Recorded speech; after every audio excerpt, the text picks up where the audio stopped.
दोस्तों आप सभी का स्वागत है इसमें।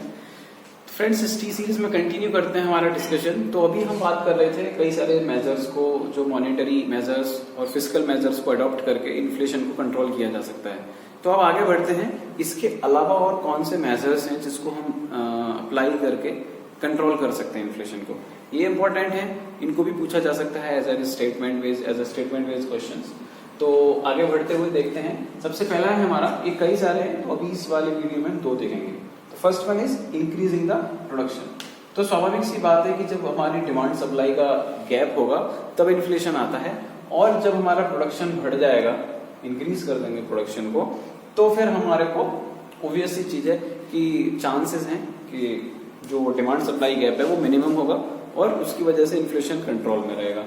तो इंक्रीज प्रोडक्शन का सीधा सा एग्जांपल है कि जैसे लॉकडाउन की बात हुई, जैसे लॉकडाउन हुआ पेंडेमिक की वजह से, तो उसमें क्या हुआ, सडनली सैनिटाइजर की जो डिमांड थी बहुत ज्यादा अपसर्ज कर गई, है ना।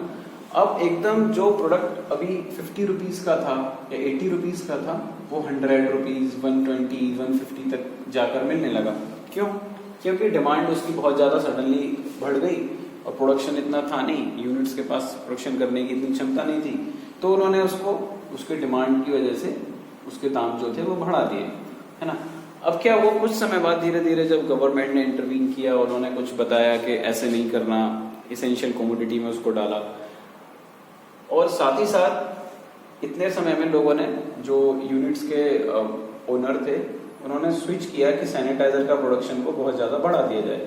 और जब उसका प्रोडक्शन अब बढ़ गया तो उसकी डिमांड जो थी वो पूरी होने लगी। हालांकि अभी भी उतनी डिमांड पूरी नहीं हो रही है, बट स्टिल सैनिटाइजर की डिमांड पूरी हुई और प्रोडक्शन बढ़ने की वजह से वो चीजें कंट्रोल में भी आने लगी।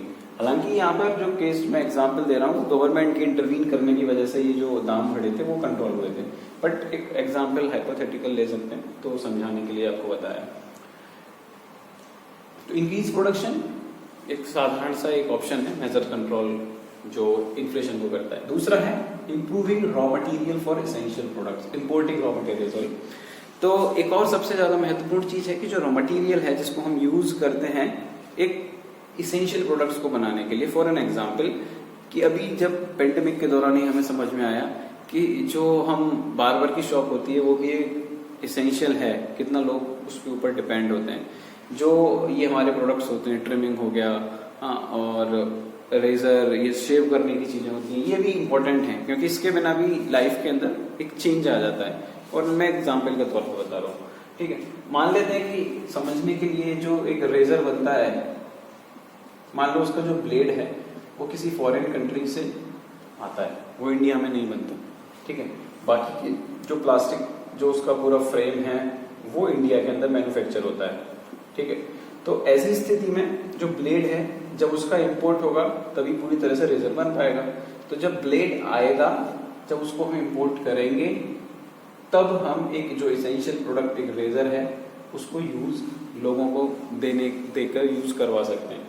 तो यहाँ पर जब हम इसका इंपोर्ट बढ़ा देंगे तो हमारा रेजर की सप्लाई पूरी होने लगेगी, और जो डिमांड सप्लाई का मिसमैच हो रहा था वो कम हो जाएगा, और उसके साथ क्या होगा, जो एक चांसेस थे इन्फ्लेशन होने के वो कम हो जाएंगे। ये एग्जाम्पल है, ये रियल सिनेरियो नहीं है, ऐसा नहीं है इंडिया में सब मैन्युफैक्चर होता है, समझाने के लिए, ठीक।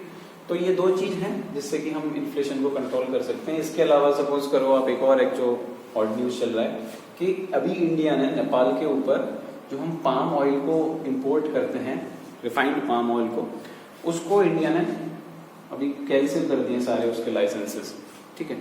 क्यों? क्योंकि सशक्त भारत बनाना है, इस वजह से, ठीक है। Voice for local for vocal, है ना।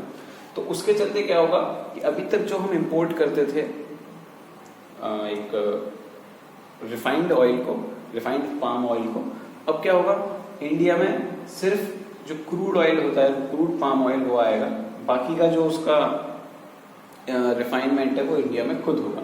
तो अब हमारा फोकस क्या होगा, सिर्फ और सिर्फ क्रूड ऑयल को लेने का, ठीक है। वो इंडोनेशिया से हम लेते हैं।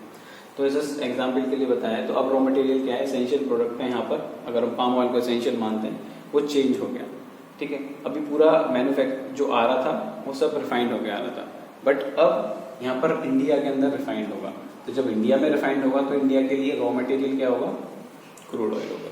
ओके, तो इसको हम ध्यान रख के इंपोर्ट करके कंट्रोल में कर सकते हैं। ठीक है, आगे नेक्स्ट वीडियो में इसके अलावा और मेजर्स को देखेंगे। Thank you friends.